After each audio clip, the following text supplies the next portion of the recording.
রূহ বা আত্মা বলে কিছু আছে আমাদের দেহের মধ্যে, এটা কি আপনি প্রমাণ করতে পেরেছেন? অনেক সময় মুমিন ব্যক্তি স্বপ্ন দেখে এবং স্বপ্নগুলো সত্য হয়, হয় কি না? এবং হাদিসে এসেছে শেষ জামানায় মুমিন ব্যক্তির স্বপ্ন কিন্তু সত্য হবে বেশি বেশি। তো এখন এই যে এমন কিছু বিষয় যেগুলো আমরা বাহ্যিক জ্ঞান দিয়ে প্রমাণ করতে পারছি না, কিন্তু আল্লাহ রাব্বুল আলামিন বলেছেন এগুলো সত্য, আমরা চোখ বন্ধ করে বিশ্বাস করি কিনা? বিশ্বাস করেন কিনা? জান্নাত দেখেছেন? জাহান্নাম দেখেছেন? না দেখে বিশ্বাস করি কিনা? ইমানের কয়টা পিলার বলেন তো দেখে ভাই? কয়টা? ছয়টা। ছয়টা কয়টা?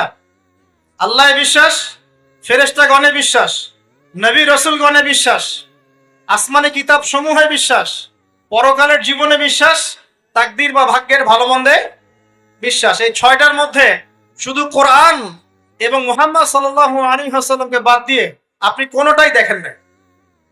দেখেছেন? আল্লাহকে দেখেছেন? ফেরেশতা মণ্ডলী, আগের আসমানি কিতাবগুলো, মুহাম্মদ সাল্লাল্লাহু আলাইহি ওয়াসাল্লামকে সাহাবীরা দেখেছেন, আপনি কি দেখেছেন? আগের নবী রাসূলদেরকে দেখেছেন? পরকালের জীবন দেখেছেন? তাকদীর বা ভাগ্যের ভালো মন্দ দেখেছেন? এই যে না দেখে যে আমরা বিশ্বাস করছি, এটার নাম হচ্ছে গায়েবে বিশ্বাস। কিসে বিশ্বাস? এটাই আল্লাহ পাক বলছেন আলিফ লাম মিম যালিকাল কিতাব লা রাইবা ফিহ। আলিফ লাম মিম, এটা এমন একটা কিতাব যেই কিতাব নিয়ে কোনো সন্দেহ সংশয় নাই। হুদাল লিল মুত্তাকিন, এই কিতাব মুত্তাকিদেরকে পথ দেখাবে। কারা মুত্তাকি? আল্লাযীনা ইউমিনুনা বিল গায়বি, যারা এই অদৃশ্যে বিশ্বাস করে। বলেন সুবহান। আল্লাহ পাকের আদেশ পালন করার নিমিত্তে, তার ইবাদত করার নিমিত্তে আমরা আল্লাহ পাকের এই আদেশগুলোকে না দেখেই বিশ্বাস করি। এখন কিছু মানুষ বলতে পারে তাহলে এগুলোর বৈজ্ঞানিক ব্যাখ্যা কি? উত্তর হচ্ছে এই যে কোরআন এবং হাদিসের সবকিছুকে বৈজ্ঞানিক ব্যাখ্যার মানদণ্ডে উত্তীর্ণ হয়ে আসতে হবে জরুরি না এটা। কারণ বিজ্ঞানের অনুসিদ্ধান্তগুলো সময়ে সময়ে বদলে যায়। আল্লাহ রাব্বুল আলামিনের বিধান কখনো বদলাবে না ইনশাআল্লাহ। কথা কি বুঝতে পারছেন? আর আল্লাহ রাব্বুল আলামিন আমাদেরকে অসীম জ্ঞান দিয়ে সৃষ্টি করেন নাই, ক্ষুদ্র জ্ঞান দিয়ে সৃষ্টি করেছেন। আমরা আমাদের ক্ষুদ্র জ্ঞানে এতটুকু প্রমাণ করতে পারবো না। ভালো করে বোঝেন, আমরা আমাদের ক্ষুদ্র জ্ঞানে এতটুকু প্রমাণ করতে পারবো না যে আগামীকাল আপনার সাথে কি ঘটবে। বলতে পারবেন? কেউ পারবে? তো যে মানুষ তার সাথে আগামীকাল কি ঘটবে সেটাই বলতে পারছে না, সেই মানুষ কি আল্লাহ রাব্বুল আলামিনের এই মহাবিশ্বের অসীম জ্ঞানের অতল তলে ডুব দিতে পারবে? আমি বলছিলাম ইমানের 6 পিলার কি আপনি চোখে দেখেছেন? তারপরে বিশ্বাস করি কিনা ভাই? আচ্ছা, এখন আমরা এই জায়গায় ছিলাম যে আল্লাহ পাকের জ্ঞানটা অসীম। আল্লাহ পাকের জ্ঞান কি ভাই? আমি অসীমের একটা উদাহরণ দিয়ে বোঝাচ্ছি। মনে করেন এখানে আমরা যারা উপস্থিত আছি, আমরা সবাই জান্নাতে চলে গেলাম মনে করেন, আল্লাহ কবুল করুন। জান্নাতে যাওয়ার পরে কি সময় শেষ হয়ে যাবে, না সময় আরো চলতে থাকবে? আচ্ছা, জান্নাতে যাওয়ার পরে 1 কোটি, 2 কোটি, 5 কোটি, 10 কোটি, 100 কোটি বছর পর এই জান্নাতীরা কি করবে, কি খাবে, কোথায় ঘুরবে, কোথায় ফিরবে, আল্লাহ রাব্বুল আলামিন এখনই সেটা জানেন। আলহামদুলিল্লাহ, বলেন আল্লাহু আকবার। আল্লাহকে চিনি একটু, আল্লাহ পাক এখনই সেটা জানেন, এই মুহূর্তে জানেন। যদি এখানে কোনো ভাই থাকেন, ফর এক্সাম্পল অমুক ভাইয়ের নাম আব্দুল্লাহ, এই ভাই মনে করেন জান্নাতে যাবেন ইনশাআল্লাহ, কথার কথা বলছে, কথার কথা। এখন তিনি জান্নাতে যাওয়ার 100 কোটি বছর পরে কোন হুরের সাথে কোথায় ঘুরে বেড়াবেন আল্লাহ পাক এখনই তা জানেন। আল্লাহ পাককে চিনতে শিখুন। আবার আমাদের মধ্যে আল্লাহ না করুক কেউ যদি জাহান্নামে যায়, সে ব্যক্তি জাহান্নামে যাওয়ার কোটি কোটি বছর পর কি আযাব ভোগ করবে আল্লাহ পাক এখনই এই মুহূর্তে সেটা জানেন। আলহামদুলিল্লাহ। এবং আগেও জানতেন। আল্লাহ পাকের কোনো শুরু নাই, আল্লাহ পাকের কোনো শেষ নাই। আল্লাহ পাকের কোনো শুরু নাই, আল্লাহ পাকের কোনো শেষ নাই। এমন নয় যে আল্লাহ পাক আমাদেরকে সৃষ্টি করে সৃষ্টিকর্তা হয়েছেন, রিজিক দাতা হয়েছেন, পালনকর্তা হয়েছেন, এমন নয়। সৃষ্টি করার আগে থেকেই আল্লাহ পাক সৃষ্টিকর্তা, পালনকর্তা, রিজিক দাতা সবকিছুই ছিলেন। বলেন আল্লাহ পাক। আল্লাহ পাক একজন, তার কোনো শরীক নাই। আল্লাহ রাব্বুল আলামিনের জ্ঞান অসীম। এটার উদাহরণ হাদিসে দেয়া হয়েছে এভাবে যে মুসা এবং খিদির আলাইহিস সালাম নৌকায় সফর করছেন, একটা পাখি এসে নদী থেকে 1 ফোঁটা পানি খেয়ে চলে গেল। তখন খিদির আলাইহিস সালাম বলছেন, হে মুসা, এই পাখিটা নদী থেকে যতটুকু পানি পান করতে পেরেছে, এই পানিটুকু হচ্ছে পুরো পৃথিবীর সমস্ত মাখলুকের জ্ঞান। আর এই পুরো নদীতে যত পানি আছে, এই সাগরে যত পানি আছে, এগুলো হলো আল্লাহ রাব্বুল আলামিনের জ্ঞান। আমি কি বুঝাতে পারছি ভাই? এখন সেই আল্লাহ রাব্বুল আলামিন যখন কোনো বিষয়কে সত্য বলবেন, সেটা সত্য কিনা আল্লাহ পাক এখন বলছেন, আমি জিন আর মানব জাতিকে শুধু আমার ইবাদত করার জন্য সৃষ্টি করেছি। তার মানে জিন সত্য কিনা? আচ্ছা, একটু বলে দেই, মানুষের মধ্যে যেমন ভালো মন্দ আছে, জিন জাতির মধ্যেও কি আছে? ভালো মন্দ আছে। দুষ্ট জিন মানুষের ক্ষতি করার চেষ্টা করে। কি করে ভাই? এবং দিন দিন কিন্তু এর প্রভাবটা বাড়ছে। তো এখান থেকে বাঁচার জন্য কিছু প্রোটেকশন আগে বলে দেই, তারপর সামনে যাই। প্রত্যেক দিন সকালে এবং সন্ধ্যায় 3 বার করে সূরা ইখলাস পড়বেন। কুল হুয়াল্লাহু আহাদ, আল্লাহুস সামাদ, লাম ইয়ালিদ ওয়া লাম ইউলাদ ওয়া লাম ইয়াকুল লাহু কুফুয়ান আহাদ। সকালে সন্ধ্যায় কয়বার? 3 বার। আর 3 বার পড়বেন সূরা ফালাক, কুল আউযু বিরাব্বিল ফালাক, এই সূরা। আর 3 বার পড়বেন সূরা নাস, কুল আউযু বিরাব্বিন নাস। এটা প্রত্যেক ফরজ নামাজের পর একবার করে পড়বেন আয়াতুল কুরসি। আয়াতুল কুরসি কোন সূরা আছে? কত নাম্বার আয়াত? মাশাআল্লাহ, 255। আল্লাহু লা ইলাহা ইল্লা হুয়াল হাইয়ুল কাইয়্যুম, এখান থেকে শেষ পর্যন্ত। আর কি করবেন? রাতের বেলা ঘুমানোর সময় পড়বেন সূরাতুল বাকারা এর শেষের 2টা বা 3টা আয়াত। লিল্লাহি মা ফিস সামাওয়াতি ওয়া মা ফিল আরদ, এখান থেকে ফানসুরনা আলাল কওমিল কাফিরিন পর্যন্ত। নবী সাল্লাল্লাহু আলাইহি ওয়াসাল্লাম বলেছেন, রাতের বেলা কেউ যদি সূরা বাকারার শেষের এই 2টা 3টা আয়াত পড়ে ঘুমায়, সারা রাত আপনি যদি ইবাদতে থাকতেন যে নেকি পেতেন, এটা পড়ে ঘুমানোর ফলে সেই নেকি পাবেন ইনশাআল্লাহ। এখন বলেন দেখি, কতজনের সূরা বাকারার শেষের 3টা আয়াত মুখস্থ আছে? মাশাআল্লাহ। তো এখন বলেন আমাকে, আল কোরআনের আলো ঘরে ঘরে কি জ্বলবে? বলেন। শোনেন, আমার কথা রাগ করেন না। আমরা তো সবাই চাই যে আল্লাহর কোরআন আল্লাহর জমিনে প্রতিষ্ঠা লাভ করুক, চাই কি না? তাহলে সবার আগে নিজের মধ্যে কোরআন কায়েম করতে হবে। কোথায়? আগে নিজের উপর কোরআন কায়েম করুন, নিজের উপর সুন্নাহ কায়েম করুন, নিজের উপর দিন কায়েম করুন, ইনশাআল্লাহ দিন ঘরে ঘরে পৌঁছে যাবে ইনশাআল্লাহ। প্রত্যেক ঘরের মানুষ এই নিয়াত করতে পারি কি ইনশাআল্লাহ, যে আমরা সবাই কোরআন পড়া শিখবো ইনশাআল্লাহ। কোরআনের বাছাই করা কিছু আয়াত অন্তত মুখস্থ করবো ইনশাআল্লাহ। পুরা কোরআন তোমাদেরকে মুখস্থ করতে বলছি না, হয়তো অনেকে পারবে না, যারা পেরেছে তারা সৌভাগ্যবান, আলহামদুলিল্লাহ। কমপক্ষে সূরা বাকারার শেষের 3টা আয়াত পারবো না ভাই? আয়াতুল কুরসি পারবো না? সূরা ফালাক, সূরা নাস, সূরা ইখলাস, সূরা কাফিরুন, সূরা হাশরের শেষের 3টা আয়াত, সূরা কাহাফ এর প্রথম 10 শেষ 10 আয়াত, সূরা কাহাফ প্রথম 10 শেষ 10 আয়াত, সূরা সাফফাত এর প্রথম 10 আয়াত, সূরা আর রহমান, সূরা ইয়াসিন, সূরা মুলক। এই যে কমন জিনিসগুলো, এগুলো মুখস্থ করতে পারবো না ভাই ইনশাআল্লাহ? আল্লাহ পাক সবাইকে তৌফিক দান করুন, বলি আমিন। আর এখন যারা বিয়ে শাদী করেন নাই, নিয়াত করেন যে আপনাদের ঘরে যে সন্তান আসবে, আচ্ছা সন্তানের আগে বউয়ে আসে নাকি? আচ্ছা, যারা বিয়ে শাদী করেন নাই নিয়াত করেন, দিনদার, মুত্তাকি, পরহেজগার, কোরআনওয়ালা মেয়ে ছাড়া বিয়ে করার দরকার নেই। বাস বাস বাস বাস বাস। শোনেন, এর মানে এই নয় যে খালি মাদ্রাসার মেয়েদেরকে বিয়ে করবেন, বরং এমন অনেক দিনী বোন আছেন আমাদের স্কুল কলেজ ইউনিভার্সিটিতে পড়েন, তারা অনেক বেশি দিন চর্চা করেন। মাশাআল্লাহ। আমি বলেছি কোরআনওয়ালা, দিনদার, পর্দাশীল নারী বিয়ে করবেন। এবং দ্বিতীয় নিয়াত করেন, যে সন্তানই হবে কমপক্ষে একটা সন্তানকে হাফেজে কোরআন বানাবেন ইনশাআল্লাহ, একটা সন্তানকে আলেম বানাবেন ইনশাআল্লাহ। আপনার মেয়ে হলে সেই মেয়েকে আয়েশা রাদিয়াল্লাহু আনহার মতো বানান ইনশাআল্লাহ। আপনার ছেলে হলে আপনার ছেলেকে আবু বকর, ওমর, ওসমান, আলী রাদিয়াল্লাহু আনহুম আজমাইন তাদের আদর্শ করে তোলেন ইনশাআল্লাহ। পারা যাবে না ভাই? যখন ঘরে ঘরে কোরআনওয়ালা মানুষ তৈরি হবে না, আল্লাহর জমিনে আল্লাহর দিন এমনি প্রতিষ্ঠা হয়ে যাবে ইনশাআল্লাহ। বাতিল কোন দিক পালিয়ে যাবে? ঠিক নাই? সবকিছু শেষ আছে না বলেন তো? সবকিছু শেষ আছে। নমরুদ আছে না নাই? দুনিয়াতে আছে, মানুষ তার নামও স্মরণ করে। যখন সে দুনিয়া ছিল মনে হচ্ছিল দুনিয়াটাই তার, তখন মনে হচ্ছিল কি দুনিয়াটাই নমরুদের। ফেরাউন দুনিয়া আছে না নাই? আছে।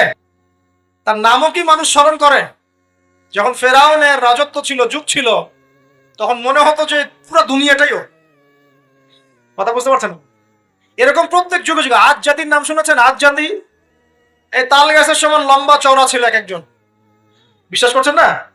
তাল গাছের সমান লম্বা চওড়া ছিল এবং পাহাড় কেটে কেটে তারা বাড়িঘর নির্মাণ করত। তাদের কাছে আল্লাহ পাক নবী হিসেবে পাঠিয়েছিলেন হুদ আলাইহিস সালামকে। কোন নবী? সূরা হুদ পড়ে দেখবেন। আপনি যদি কবিতা, সাহিত্য, ছন্দ এগুলো পছন্দ করেন তাহলে সূরা হুদ আপনার জন্য। সুবহানাল্লাহ।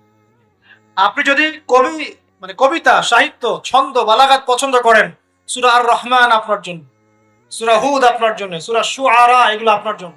এত চমৎকার কাব্যিক বিন্যাস আছে, মানে কবিতার ছন্দে ছন্দে উপন্যাস ব্যাখ্যা করা হয়েছে বলে। সুবহানাল্লাহ। মানুষ তো কোরআনকে মূল্যায়ন করে না। আমি লাস্ট জুমার খুতবার একটা লেকচারে বলেছিলাম, সূরা ইউসুফ, এই যে এখন সারা বিশ্বে অর্থনীতি নিয়ে যে কত কথা হচ্ছে, অর্থনৈতিক সংকট, এটা সেটা বলা হচ্ছে না, সবার ঘরে ঘরে এগুলো আলোচনা হয় তো, মাশাআল্লাহ। আপনি বিশ্বাস করেন সূরা ইউসুফের মাত্র 4টা আয়াতের মধ্যে আল্লাহ পাক এই পুরো বিশ্বের অর্থনৈতিক সমস্যার সমাধান দিয়ে দিয়েছে। বলে দিব কি সমাধান? পরে বলছি। আগে আপনাদের এই পয়েন্টটা শেষ করি। ঘরে ঘরে কোরআনওয়ালা মানুষ তৈরি হবে তো ইনশাআল্লাহ। আল্লাহ কবুল করুন, বলি আমিন। কোরআনের এই বিশেষ সূরাগুলো মুখস্থ করতে পারবো তো ইনশাআল্লাহ ভাই? এগুলো নিয়মিত চর্চা করলে আপনাকে দুষ্ট জিন, জাদু, বদনজর এগুলো গ্রাস করবে না ইনশাআল্লাহ। আরেকটা বইয়ের নাম বলে দেই, বই কিনবেন। আমি যে প্রত্যেকটা লেকচারে একটা একটা করে 2টা করে বইয়ের নাম বলি, বইগুলো কিনবেন আল্লাহর রাস্তায়। আজকে শুধু একটা বইয়ের নাম বলবো না, আজকে আমি এমন একজন রাইটারের নাম বলে দিব যে রাইটারের সবগুলো বই বাসায় কিনবেন আপনারা ইনশাআল্লাহ। যদি আপনি এই রাইটারের, এই আলেমের সবগুলো বই বাসায় রাখতে পারেন এবং চর্চা করতে পারেন, ইনশাআল্লাহ আপনি সিরাতুল মুস্তাকিমেই থাকবেন ইনশাআল্লাহ। আমি আপনার জিম্মেদার হচ্ছি ইনশাআল্লাহ। যদি আপনি পথভ্রষ্ট না হয়ে যান, এই বইগুলোতে এত চমৎকার করে গাইডলাইন দেয়া আছে, আপনি ইনশাআল্লাহ সঠিক পথেই থাকবেন। নামটা বলে দিব, সবার প্রিয় আলেম, পুরো বিশ্বের, শুধু বাংলাদেশের নয়, অন্যতম একজন প্রিয় আলেম, বিদগ্ধ আলেমে দ্বীন আল্লামা মুফতি তকি উসমানী দামাত বারাকাতুহু। নাম শুনেছেন? এই নামটা শুনেছেন? আচ্ছা, তার অনেক বই আছে, প্রায় 200, 300, 400। সবগুলা বই বাসায় কিনবেন ইনশাআল্লাহ। ইবাদত নিয়ে বই আছে, মুআমালাত নিয়ে বই আছে, তাসাউফ নিয়ে বই আছে, জিকির নিয়ে বই আছে, অর্থনীতি নিয়ে বই আছে, ওয়ার্ল্ড অ্যাফেয়ার্স নিয়ে বই আছে, প্রতিটা সাবজেক্ট ধরে ধরে বই আছে। কোথায় পাবেন? এই তো অনলাইনে অনেক বুকশপ আছে না, এগুলোতে পাবেন। বাংলা বাজারে ঢাকায় পাবেন। এগুলো অনুবাদ হয়ে গেছে আলহামদুলিল্লাহ। এবং বাংলাদেশে অনেক স্টুডেন্ট আছে তার হাতে গড়া। তাদের এলেম, তাদের আমল, তাদের আখলাক দেখলে পরকালকে চেনা যায়। মাশাআল্লাহ। বই কিনতে পারবেন তো একটু ইনশাআল্লাহ? আরে ভাই, ইউনিভার্সিটির ক্যান্টিনে বসলেই তো 100 টাকা শেষ হয় আপনার। আর ক্যান্টিনে যদি বোরখাওয়ালা কাউকে নিয়ে বসেন তাহলে তো শেষ। এখন সহিহ প্রেম করে মানুষ। এক ভাই প্রশ্ন করেছে সেদিন, কালকেই, যে সে দিনের পথে ফিরে এসেছে কিন্তু তার গার্লফ্রেন্ডকে ভুলতে পারে না। তো বলছে, ভাই তাকে দাওয়াত দেওয়ার খাতিরে হলেও কি ফোনে কথা বলা যাবে? কি উত্তর দিব বলেন? আপনি পবিত্র হতে চাচ্ছেন কিনা? পবিত্র হতে চাচ্ছেন, পবিত্র পথে আসতে চাচ্ছেন, তাহলে অপবিত্র পথে আবার কেন ফিরে যাবেন? এগুলো কি হালাল না হারাম?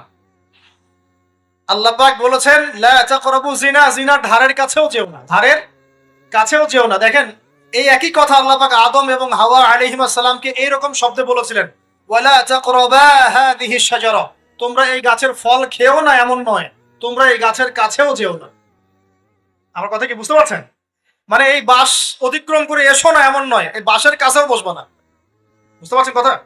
একই ভাবে আল্লাহ বলছেন, ওয়ালা তাকরাবু জিনা, তোমরা জিনা করো না এমন নয়, জিনার কাছেও। ফিজিক্যাল রিলেশন তো অনেক দূরের কথা, হারাম। আপনি ফোনেও কথা বলবেন, আল্লাহ পাক তৌফিক দান করেন। আপনি যদি পবিত্র থাকতে পারেন ইনশাআল্লাহ তাআলা, আল্লাহ পাক আপনাকে আপনার উপযুক্ত পাত্রী দিবেন ইনশাআল্লাহ। আর যদি আপনি পবিত্র থাকতে না পারেন, এমন হতে পারে হয়তো আপনি পবিত্র কাউকে পান নাই, হতে পারে কিনা? আচ্ছা, প্রিয় ভাইয়েরা, বইটা কিনবেন, বইটার নাম, দোয়ার বইটার নাম হলো হিসনুল মুসলিম। কি নাম? হিসনুল মুসলিম। যদি কিনতে না পারেন, ওই যে প্লে স্টোরে ঢোকেন, প্লে স্টোরে ঢুকে দেখবেন যে একটা অ্যাপস আছে হিসনুল মুসলিম। এখানে যতগুলো দোয়া আছে সবগুলো দোয়া আগামী 1 বছরের মধ্যে মুখস্থ করবেন। রাজি আছেন কিনা? আর এখানে সকাল সন্ধ্যায় পড়ার জন্য কিছু দোয়া আছে, সকাল সন্ধ্যায় পড়ার। এই দোয়াগুলো আল্লাহর ওয়াস্তে মুখস্থ করবেন, পারবেন ইনশাআল্লাহ? আল্লাহ তৌফিক দান করবেন। আমি আর একটা আমল বলে দিব, তারপর সামনে যাব। সেটা হলো 5 ওয়াক্ত নামাজ তো পড়েন মাশাআল্লাহ, নাকি? কারা কারা নামাজ 5 ওয়াক্ত পড়েন হাত তোলেন দেখি। আলহামদুলিল্লাহ, মাশাআল্লাহ, হাত নামান। আর যারা নামাজ পড়েন না তাদেরকে আমি একটা হাদিস শোনাবো, একটা হাদিস শুনবেন। নবী সাল্লাল্লাহু আলাইহি ওয়াসাল্লাম বলেছেন, قال النبي صلى الله عليه وسلم بين العبد وبين الكفر والشرك ترك الصلاة। আল্লাহ পাকের বান্দা আর একজন কাফের মুশরিকের মধ্যে পার্থক্যই হচ্ছে নামাজ। আল্লাহ পাকের বান্দা মানে মুমিন মুসলিম এবং একজন কাফের মুশরিকের মধ্যে পার্থক্য কি? মান তারাকা সালাতান মুতাআম্মিদান ফাকাদ বারিয়াত মিন যিম্মাতিল্লাহ। কেউ যদি ইচ্ছাকৃতভাবে তার উপর ফরজ নামাজকে ছেড়ে দেয়, সে যেন আল্লাহ পাকের জিম্মেদারি থেকে মুক্ত হয়ে গেল। অন্য হাদিসে আছে, মান তারাকা সালাতান মুতাআম্মিদান ফাকাদ কাফার। কেউ যদি ইচ্ছা করে নামাজ ছেড়ে দেয়, সে ব্যক্তি কুফরি করলো। বলি নাউজুবিল্লাহ। আমরা কি কুফরি করতে চাই নাকি ভাই? নামাজের কথা বলেছি, 5 ওয়াক্ত নামাজ কারা কারা পড়েন না হাত তুলেন এবার। আচ্ছা, লজ্জার কিছু নাই। এখন আমার সাথে তওবা করেন, আমার সাথে তওবা করেন, বলেন আস্তাগফিরুল্লাহ আল্লাযী লা ইলাহা ইল্লা হুয়াল হাইয়ুল কাইয়্যুম ওয়া আতুবু ইলাইহি। আল্লাহর কাছে সাক্ষী রেখে বলেন, আল্লাহ, আমি জীবনে যত রাকাত নামাজ ছেড়ে দিয়েছি এর জন্য আমাকে মাফ করে দাও। ইনশাআল্লাহ আগামী জীবনে আমি বিনা ওজরে 1 ওয়াক্ত নামাজও বাদ দিব না ইনশাআল্লাহ। রাজি আছেন ইনশাআল্লাহ? বাস এই একটা নসিহত যদি আজকে আপনারা আমল করতে পারেন, ইনশাআল্লাহ আজকের মাহফিল সফল। পারা যাবে? আর বই কিনতে বললাম, 1 নাম্বার কোন বই বলেন?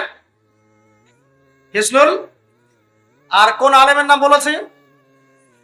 আল্লামা, জোরে বলেন। তার অনেকগুলো বই আছে, কেনার চেষ্টা করবেন তো ইনশাআল্লাহ? আল্লাহ পাক তৌফিক এনায়েত করুন, বলি আমিন। তাহলে আমরা সূরা যারিয়াতের 56 নম্বর আয়াতে কি শিখেছি ভাই? আল্লাহ রাব্বুল আলামিন আমাদেরকে সৃষ্টি করেছেন কেন? তার ইবাদত করার জন্য। আছে। এখন আমাকে বলেন যে আল্লাহ পাকের ইবাদত করার জন্য আল্লাহ পাক এই দুনিয়াতে আমাদেরকে কত বছর সময় দিয়েছেন? বলেন দেখি। সর্বোচ্চ কত হবে? সর্বোচ্চ 60, 70, 100 হতে পারে। এই তো। আমরা কি চিরস্থায়ী থাকবো এখানে না চলে যাব? আচ্ছা, দুনিয়ার জীবনটা তাহলে কি? আল্লাহ পাক বলছেন, আল্লাযী খালাকাল মাউতা ওয়াল হায়াতা লিয়াবলুয়াকুম আইয়ুকুম আহসানু আমালা। আল্লাহ পাক জীবন মৃত্যু সৃষ্টি করেছেন কেন? আল্লাহ পাক পরীক্ষা করার জন্য যে এই দুনিয়ার জীবনে আমলে কে শ্রেষ্ঠ, আমলে কে শ্রেষ্ঠ। দুনিয়ার জীবনে আসার উদ্দেশ্য পেয়েছি আল্লাহর ইবাদত করা। এখন পেলাম আল্লাহ জীবন মৃত্যু কেন সৃষ্টি করেছেন? আমলে পরীক্ষা করার জন্য যে কে শ্রেষ্ঠ হচ্ছে। আমাদের উদ্দেশ্য কি? আমাদের উদ্দেশ্য হচ্ছে পুলসিরাত পার হয়ে জান্নাতে যাওয়া। উদ্দেশ্য কি? পুলসিরাত পার হয়ে জান্নাতে যাওয়া। সূরা আলে ইমরানের 185 নম্বর আয়াতে আল্লাহ পাক বলেছেন, কুল্লু নাফসিন যায়িকাতুল মাউত। প্রত্যেকটা নফস মৃত্যুর স্বাদ গ্রহণ করবে। এরপর কিয়ামতের মাঠে তাদের আজর তাদেরকে পূর্ণ মাত্রায় বুঝিয়ে দেওয়া হবে। আল্লাহ পাক বলেন, ফামান যুহসিহা আনিন নারি ওয়া উদখিলাল জান্নাতা ফাকাদ ফাজ। ওই দিন যে ব্যক্তিকে জাহান্নাম থেকে বাঁচানো হবে এবং জান্নাতে প্রবেশ করানো হবে, সেই ব্যক্তি হচ্ছে সফল। কথা ঠিক কিনা? তাহলে উদ্দেশ্য পেলাম তো, আমাদের গন্তব্য পেলাম তো। আমাদের গন্তব্য কি তাহলে?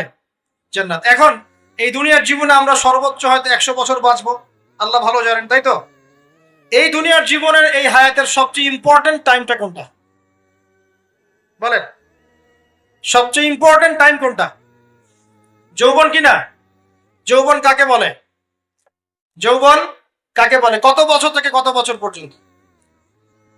20 থেকে 40, বা 15 থেকে 40, বা 20 থেকে 50, এই তো।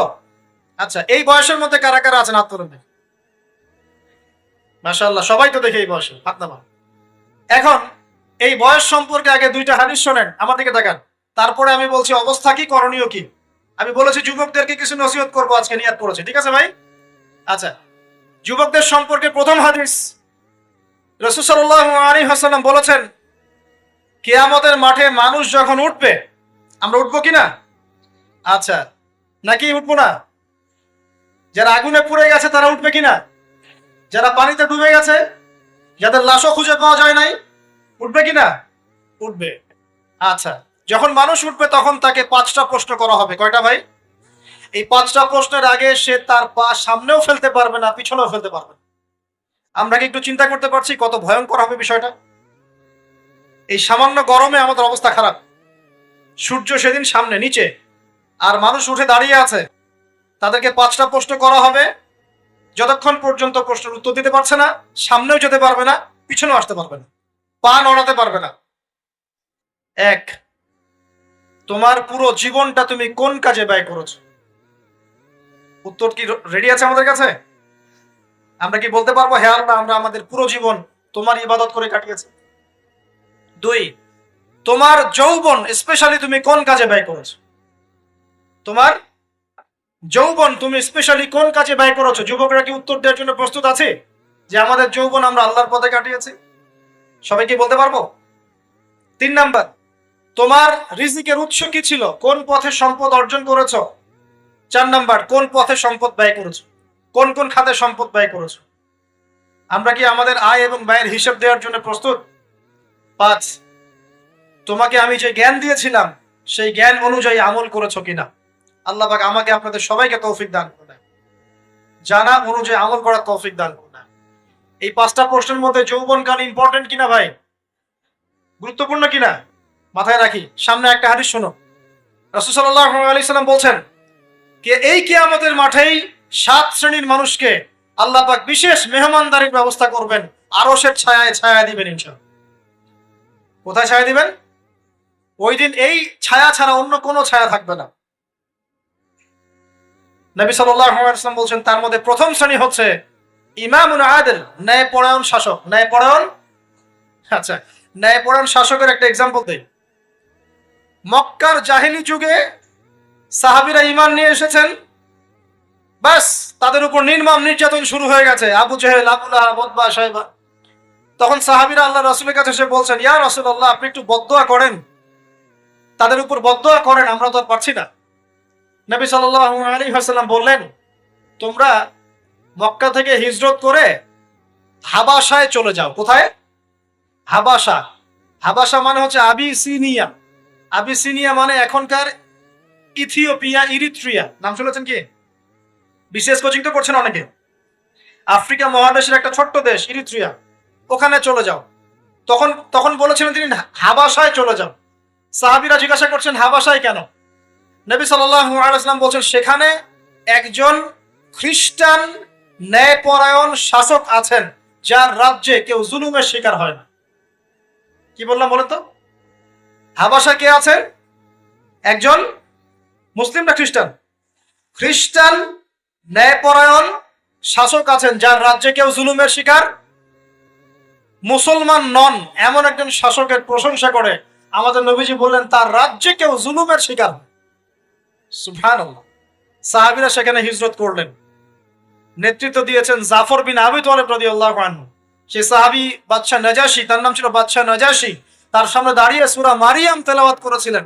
ওই সূরা মারিয়ামে ইয়াহইয়া, জাকারিয়া, ঈসা, তার মা, এই গল্প ঘটনাগুলো আছে। এই সূরার তেলাওয়াত শুনে বাদশা নাজাশীর চোখ দিয়ে পানি পড়তে পড়তে দাড়ি ভিজে গিয়েছে। সুবহানাল্লাহ। শেষে তিনি ঈমান নিয়ে আসেন, মুসলমান হন, আলহামদুলিল্লাহ। আমাদের নবীজি তার জানাজার নামাজ পড়েছিলেন, আমাদের নবীজি তার গায়েবানা জানাজার নামাজও পড়েছেন। বলি সুবহানাল্লাহ। এখানে একটা পয়েন্ট খালি বলতে চাই, একজন অমুসলিম শাসক সম্পর্কে আমাদের নবীজি মন্তব্য করেছিলেন তার রাজ্যে কেউ জুলুমের শিকার হয় না। আর আজকের দিনে সারা বিশ্বের কোন কোন ক্ষেত্রে মুসলিম শাসকদের ব্যাপারেও এই কথা বলা যায় না যে তার রাজ্যে কেউ জুলুমের শিকার হয়। আল্লাহ পাক বলছেন আরশের ছায়া আমি ছায়া দিব 7 শ্রেণীর মানুষকে। কয় শ্রেণী? তার মধ্যে প্রথম শ্রেণী হচ্ছে ইমামুন আদিল, ন্যায়পরায়ণ শাসক। আল্লাহ পাক আমাদের সমস্ত শাসকদেরকে ন্যায়পরায়ণ হওয়ার তৌফিক দান। 2 নাম্বার, সেই যুবককে আমি সেখানে আশ্রয় দিব যেই যুবক তার যৌবন কালটা আল্লাহর পথে কাটিয়ে দিয়েছে। এবার কি হাদিসটা আপনি পেয়েছেন? এর আগের হাদিস কি শুনলেন? পা নড়াতে পারবেন না যতক্ষণ পর্যন্ত এই প্রশ্নের উত্তর না দিচ্ছেন যৌবনকাল কোন পথে ব্যয় করেছেন। এখন যদি আল্লাহর পথে ব্যয় করেন তাহলে আরো সে ছায়া ছায়া পাচ্ছেন, আলহামদুলিল্লাহ। বাকিগুলো কারা কারা একটু বলে দেই। 3 নম্বর হচ্ছে সেই ব্যক্তি যে একজন আরেকজনকে মহব্বত করে, এক ব্যক্তি আরেক ব্যক্তিকে মহব্বত করে শুধুমাত্র আল্লাহর সন্তুষ্টির জন্য। কথা কি বুঝতে পারছেন? এই মহব্বত আবার এই ছেলে মেয়ের ফ্রি মিক্সিং না। কথা বুঝতে পারেনি? দিনের খাতিরে মহব্বত, আল্লাহর জন্য মহব্বত, আল্লাহর জন্য। 4 নম্বর এমন ব্যক্তি যে এত গোপনে দান করে যে তার বাম হাত জানে না ডান হাত কি দান করেছে। আমরা তো এখন 1 টাকা দান করলে 100 টাকা ফুটাই। ফেসবুক আছে, মারাত্মক একটা জিনিস ফেসবুক, মানে এটা মানুষকে আর মানুষ রাখে নাই। যে ব্যক্তি ফেসবুকে আসক্ত তার সাথে কথাবার্তা বলা, লেনদেন, চলাফেরা খুব ডিফিকাল্ট। মানে কি বোঝেন আগে কথাটা? কেন ডিফিকাল্ট? কারণ সে এত বেশি আসক্ত এখানে যে পান থেকে চুন খসলেন সে আপনাকে পাবলিকলি ধুয়ে রেখে দিবে। কিছু হইলে আপনাকে ফেসবুকে টেনে নিয়ে আসবে, ফেসবুকে সবাইকে বলবে উনি আমার সাথে এই কাজ করছেন। আপনি বলারও টাইম পাবেন না যে আপনি নির্দোষ। তো খুব মুশকিল না এগুলা। আল্লাহ মাফ করুক আমাদেরকে। এমন ভাবে দান করে যে বাম হাত জানে না ডান হাত কি দান করছে। 5 নম্বর এমন ব্যক্তি যে এটা যুবক, এটাও যুবক, যাকে কোনো সুন্দরী নারী আহ্বান করছে জিনার জন্য, সুন্দরী উচ্চ বংশের নারী, যে আসো আমার সাথে জেনা করো। ওই যে ইউসুফ আলাইহিস সালামের মতো, মনে আছে? ইউসুফ আলাইহিস সালামের ঘটনা মনে আছে? আচ্ছা, কিন্তু সেই যুবক বলে, সেই ব্যক্তি বলে ইন্নী আখাফুল্লাহ, আমি আল্লাহকে ভয় করি, আমি তোমার সাথে খারাপ কাজ করতে পারবো। এরকম ছেলে এবং এরকম মেয়ে এখন সমাজে খুঁজে পাওয়া যায় হাতে গোনা, হাতে গোনা। আপনি অনলাইন ঘাটাঘাটি করেন, গুগল করেন, ক্রস চেক করেন, দেখবেন বাংলাদেশের 25 বছরের কম বয়সী ছেলে আর মেয়েদের জেনার হার কত আপনি বের করে দেন। 25 বছরের কম যে যুব সমাজ আমাদের সামনে আছে তাদের মধ্যে কত পার্সেন্ট যুবক এখন পর্যন্ত ফিজিক্যাল সম্পর্ক করেনি কারোর সাথে, আপনি খুঁজে বের করতে পারবেন। শুধু ছেলেদের ক্ষেত্রে এটা নয়, মেয়েদের ক্ষেত্রেও আছে। এই যে অনার্স লাইফ পার করার আগেই বহু মেয়ে সতীত্ব নষ্ট করে ফেলছে, বহু ছেলে সতীত্ব নষ্ট করে ফেলছে। কথাগুলো কি রাগ করছেন? আমি আপনাদের ভাই এবং আমি আপনাদেরকে মহব্বত করি। আমরা জেনার পথে যাব না, আমরা হালাল সম্পর্কে থাকবো ইনশাআল্লাহ। যখন আপনি জেনায় চলে যাবেন আপনার কলব থেকে আল্লাহ নূর নষ্ট হয়ে যাবে। এটা এমন একটা পাপ যেটা করার পর মানুষ আল্লাহর সামনে মাথা তুলে দাঁড়াতে পারে না, লজ্জায় চোখ নেমে যায়, ইবাদতে স্বাদ পায় না। যখন হারাম সম্পর্কে, ফ্রি মিক্সিং, এগুলোতে মানুষ থাকে, ইবাদতে মানুষ স্বাদ পায় না। দিনের পর দিন ইবাদত করে মনোযোগ আসে না, মন লাগে না, চোখ দিয়ে একটু পানি বের হয় না, আল্লাহর জন্য কাঁদতে পারে না, কারণ মনের মধ্যে তো নূর নাই। আর যখন একটা মেয়ে বেপরদায় থাকে, অনেক ইবাদত করলেও তার এই বেপরদায় থাকার কারণে সমাজের বহু মানুষের চোখের জেনা হয়ে যায়। এতে করে ওই সব মানুষের পাপের ফল এই মেয়েটাকে ভোগ করতে হয় এবং মানুষের চোখের বদনজর লাগে, ওই মেয়ে অসুস্থ হয়ে পড়ে মানসিকভাবে, শারীরিকভাবে।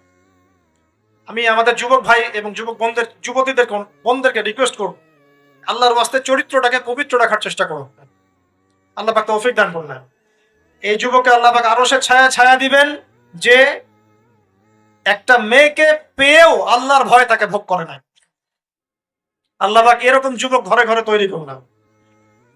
তাহলে কি করবেন ভাই? হালাল উপার্জনের ব্যবস্থা করবেন, ব্যাস সরাসরি বিয়ে করে ফেলবেন। পরিবারকে বোঝানোর চেষ্টা করবেন, না বুঝলে আন্দোলন শুরু করবেন যে আমি জেনা করতে চাই না, আমি বিয়ে করতে চাই, বিয়ে আমার দেওয়ানি লাগবে এরকম, ব্যাস। তারপর দেখবেন বাপ মা কেমন করে বিয়ে না দেয়। আল্লাহ সাহায্য করবে ইনশাআল্লাহ। আল্লাহ আমাদের যুবক ভাইদেরকে চরিত্র হেফাজত করার স্বার্থে বিয়েকে সহজ করে দিন। আমি আবার কাউরে নিয়ে পালায় যায় না, ওই কাজ করতে যায় না কিন্তু আবার, ঠিক আছে? কারণ এভাবে কোর্টে গিয়েও যদি একটা মেয়ে বিয়ে করে, এই বিয়ের জায়েজ না জায়েজ নিয়ে অনেক কথা আছে। অতএব এইসব ঝুঁকির মধ্যে যাবেন না, বাসায় বোঝানোর চেষ্টা করবেন। আর এক শ্রেণীর ব্যক্তি আছে যাদেরকে আল্লাহ পাক আরশের ছায়া ছায়া দিবেন। তারা কারা? যারা গোপনে আল্লাহকে স্মরণ করে কাঁদতে পারে। বলি সুবহান। এখন এই দুটো হাদিসের মধ্যে যুবকদের অবস্থান কি পেয়েছেন? আচ্ছা, আরেকটা শোনাই এবার। নবী সাল্লাল্লাহু আলাইহি ওয়াসাল্লাম বলেছেন 5টা জিনিস আসার আগেই 5টা বিষয়কে মূল্যায়ন করো। 1, তোমার বার্ধক্য আসার আগেই তোমার যৌবনকে মূল্যায়ন করো। যৌবনের গুরুত্ব পেলেন তো এবার? তোমার মৌত আসার আগেই তোমার জীবনকে মূল্যায়ন করো। অসচ্ছলতা আসার আগেই সচ্ছলতাকে মূল্যায়ন করো। অসুস্থতা আসার আগেই সুস্থতাকে মূল্যায়ন করো। এবং এই যে কথাটা বললাম যে তোমার বার্ধক্য আসার আগেই যৌবন কালটাকে মূল্যায়ন করো। এই এই হাদিসগুলোর মধ্যে আমরা সংক্ষিপ্ত পরিসরে যৌবন কালের গুরুত্ব পাচ্ছি কিনা ভাই? এখন এই যৌবন কালটা আমাদের কাটানো উচিত আল্লাহ পাকের ইবাদতের মধ্য দিয়ে। এই যৌবন কালটা আমাদের কাটানো উচিত কয়েকটা বিষয়ের মধ্য দিয়ে। তার মধ্যে আমি 10টা পয়েন্ট আপনাকে বলবো। কয়টা ভাই? 10টা। 1, এই যৌবন কালে সবার আগে আমাদের কর্তব্য হচ্ছে দ্বীনের ইলম অর্জন করা। কি করা ভাই? দ্বীনের ইলম অর্জন বলতে আমি কি বোঝাচ্ছি? দ্বীনি ইলম অর্জন বলতে আপনাকে আমি বোঝাচ্ছি যে কমপক্ষে কোরআনটুকু তেলাওয়াত করতে শিখুন, হাদিসগুলো পড়তে শিখুন, ইসলামী বইপত্র পড়াশোনা করুন, পাশাপাশি জেনারেল সাবজেক্টগুলো পড়াশোনা করুন। এদিকে আপনি এগিয়ে যান, এদিকেও এগিয়ে যান, দুই দিকে আগাতে থাকেন। এর পাশাপাশি বরেণ্য ওলামায়ে কেরামদের সোহবতে থাকার চেষ্টা করেন। যারা রিনাউন্ড এবং বরেণ্য ওলামায়ে কেরাম তাদের সোহবতে থাকার চেষ্টা করেন। ইলম অর্জনের অনেক ধাপ আছে। শুরু করেন কোরআন তেলাওয়াত দিয়ে, তারপরে আস্তে আস্তে হাদিসে যান, কোরআনের তাফসিরে যান, ইতিহাস পড়েন, ইসলামের ইতিহাস পড়েন, ইসলামিক অর্থনীতি পড়েন, রাসূলের জীবনী সিরাত পড়ে দেখেন, ইসলামিক ফিকহের বইগুলো পড়ে দেখেন। আস্তে আস্তে গ্র্যাজুয়ালি আপনি সামনে যান। এই সিলেবাসটা আপনি কোত্থেকে পাবেন? এই সিলেবাসটা দেখবেন প্রত্যেক জেলায় জেলায় বরেণ্য কওমি ওলামায়ে কেরাম আছেন না, তাদের সাথে পরামর্শ করবেন, আপনাকে সুন্দর সিলেবাস করে দেবে ইনশাআল্লাহ। এইভাবে আপনি পড়াশোনা করবেন এবং ওস্তাদের সাথে থেকে পড়াশোনা করবেন। একা একা সবকিছু করা যায়? একা একা সবকিছু করা যায় না। একটা সিলসিলা লাগে, একটা ওস্তাদের সোহবত লাগে নাকি? একা একা কি কোরআন সুন্নাহ সব বুঝে ফেলতে পারবেন আপনি? তাই মনে হয়? কখনোই না। অতএব বরেণ্য আলেমদের সোহবতও লাগবে, আবার আপনার চেষ্টাও লাগবে। আল্লাহ পাক তৌফিক দান করেন। এই যৌবন কালের প্রথম কাজ কি ভাই? ইলম অর্জন করা। 2 নাম্বার, এই যৌবন কালে আমরা যে পরিমাণ ফিজিক্যালি ফিট থাকি, শরীরে শক্তি থাকে, উদ্যম থাকে, আমাদের বয়সটা 40-50 হয়ে গেলে সেটা থাকবে না। থাকবে? অতএব এই যৌবন কালে বেশি বেশি ইবাদত করতে থাকেন। আল্লাহ পাক তৌফিক দান।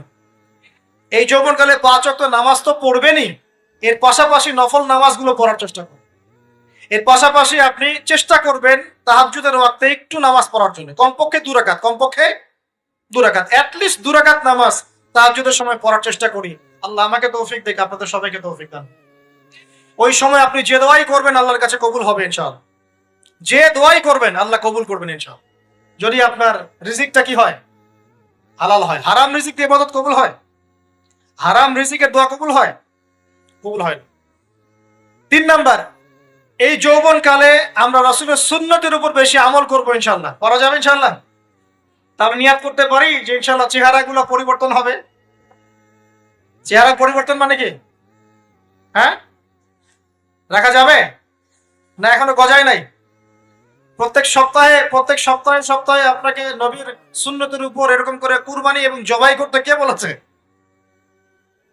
নবী সাল্লাল্লাহু আলাইহি ওয়াসাল্লামের সুন্নতকে জবাই করাটা কি ভালো কাজ? হ্যাঁ বলেন তো। আমরা তো এমন অনেক নাপিত ভাইদেরকে চিনি যারা এই ধরনের বক্তব্যগুলো শুনে আলহামদুলিল্লাহ জীবন পরিবর্তন করেছেন। তার দোকানে লিখে দিয়েছেন এখানে চুল কাটা হয়, দাড়ি শেভ করা হয় না। খুশি হন নাই? মুসলিমদের কথা বলছি, অমুসলিমদেরকে নিয়ে আমাদের চিন্তা নাই তো? চিন্তা আছে? একটা কথা মনে রাখবেন, একটু কথাটা মনের কান দিয়ে শোনেন। দাড়ি হচ্ছে একমাত্র ভিজিবল সুন্নত। দাড়ি হচ্ছে একমাত্র ভিজিবল সুন্নত। ভিজিবল মানে কি? যা দেখা যায়।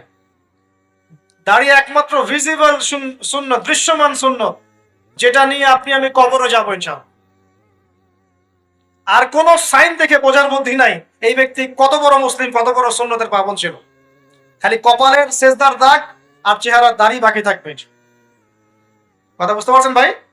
নিয়াত করা যায় একটু দাড়ি ছেড়ে দিব, নাকি দাড়ি রাখলে চাকরি পাবেন না? দাড়ি রাখলে মেয়ে দিবে না নাকি? তো যে মেয়ে দাড়ি রাখলে বিয়ে করতে চায় না তাকে বিয়ে করারও দরকার নাই। আর দাড়ি রাখলে যে চাকরি আপনাকে ছাড়তে হয় ওই চাকরিও করার দরকার নেই। চাকরির মধ্যে সব রিজিক আপনার মনে হয়? রিজিকের সবচেয়ে বড় অংশ আছে কিসের মধ্যে? বিজনেসের মধ্যে। যারা বিজনেস করে তাদের আন্ডারেই লক্ষ লক্ষ মানুষ চাকরি করে। বাংলাদেশে যে ইকোনমিক সিস্টেম, এই ইকোনমিক সিস্টেমের মূলে কারা জানেন? ব্যবসায়ীরা। কারা? বড় বড় ব্যবসায়ীরা। এমন অনেক ব্যবসায়ী আছেন যাদের একজনের জাকাতের টাকা দিয়ে একটা গ্রামের মানুষকে খাওয়ানো যায়। বিশ্বাস করছেন? ইকোনমিক তো আমার সাবজেক্ট, আমরা পড়েছি এগুলো, পড়াশোনা করেন, দেখেন। বিজনেস, এরপরে আছে ক্রিয়েটিভ কোনো প্রজেক্ট, এমন কোনো প্রজেক্ট যেটা এখন পর্যন্ত কেউ লঞ্চ করে নাই। এখন অনলাইনে অনেকে আয় করেন না, আজকে থেকে 20 বছর আগে মানুষ এটা করেছিল। এখন অনেক মানুষ বাহির থেকে পড়াশোনা করে দেশে এসে এই যে ডেইরি প্রজেক্ট করছে, পোল্ট্রি করছে, নতুন নতুন অনেক প্রজেক্ট করছে না? কৃষিভিত্তিক অনেক কাজ করছে। তারা কি সচ্ছল না? আমি একজন ভাইয়ের কথা জানি, যিনি আলহামদুলিল্লাহ আল্লাহর এই অধম বান্দার ওয়াজ শুনে সুদের চাকরি ছেড়ে দিয়েছিলেন।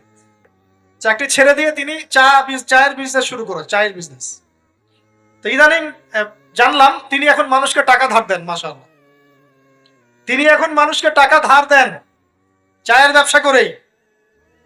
আর আমাকে তো এখনো মানুষের কাছে হাত পাততে হচ্ছে। কথা বুঝতে পারেন নাই? আল্লাহ পাক তাকে সুদ ছেড়ে দেওয়ার জন্য সচ্ছল করে দিয়েছেন, এই ওসিলা দিয়েই তিনি সচ্ছল হয়েছেন। আলহামদুলিল্লাহ। রিজিক কার হাতে? এটা বিশ্বাস করেন, রিজিক আল্লাহর হাতেই। আল্লাহ পাক চাইলে আপনাকে বেহিসাব রিজিক দিবেন ইনশাআল্লাহ। অতএব সুন্নতকে বিসর্জন দিয়ে নয়, সুন্নতে থাকেন, আল্লাহ পথ খুলে দিবেন ইনশাআল্লাহ।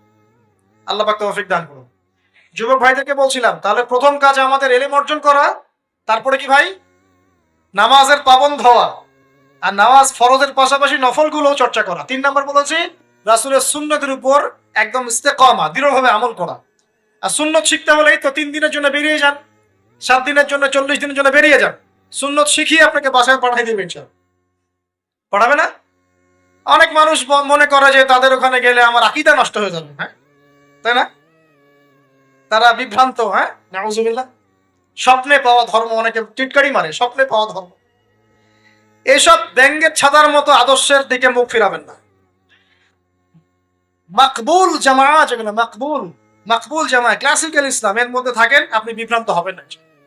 তারা আপনাকে কখনো খারাপ কাজে আদেশ করেছে?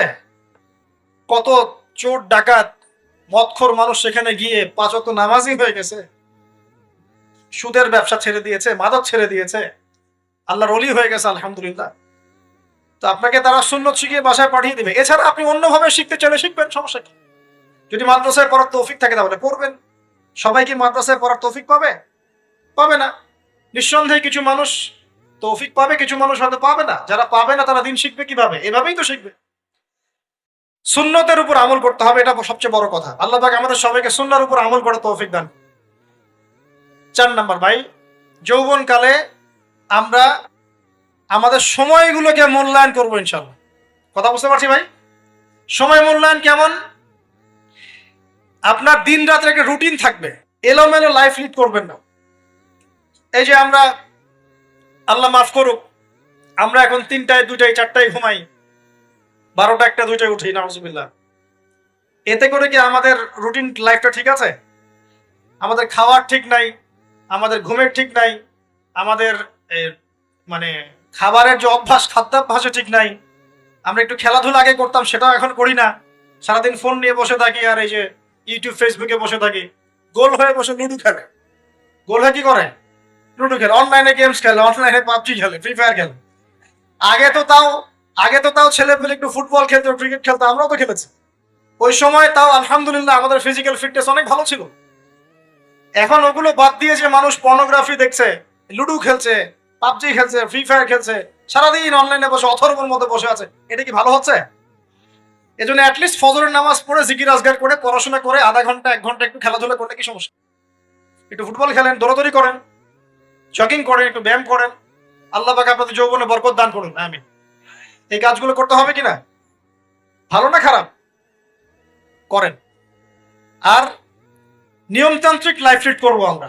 নিয়মতান্ত্রিক, আমার জীবনে একটা রুটিন থাকবে, এই রুটিনের বাইরে যাব না। পড়াশোনার রুটিন থাকবে, খেলার বা এক্সারসাইজ রুটিন থাকবে, খাওয়া দাওয়ার রুটিন থাকবে, দাওয়ার রুটিন থাকবে, আমি আলেম ওলামাদের কাছে যাবো, এই রুটিন থাকবে। একটা রুটিন লাইফ লিড করবেন, এলোমেলো জীবন যাপন করবেন না। আল্লাহ পাক আমাকে তৌফিক দান করুন, আপনাদের সবাইকে তৌফিক দান। কয়টা বলেছি ভাই? বলেন। 6 নাম্বার, যৌবনকালে সবচেয়ে বেশি বেঁচে থাকবো নারীর ফিতনা থেকে। কি থেকে ভাই? যৌবনকালে সবচেয়ে বেশি বেঁচে থাকবো কি থেকে? একটা হাদিস বলি, নবী সাল্লাল্লাহু আলাইহি ওয়াসাল্লাম বলেছেন, মা তারাকতু বা'দি ফিতনাতান আদাররা আলা রিজালি মিনান নিসা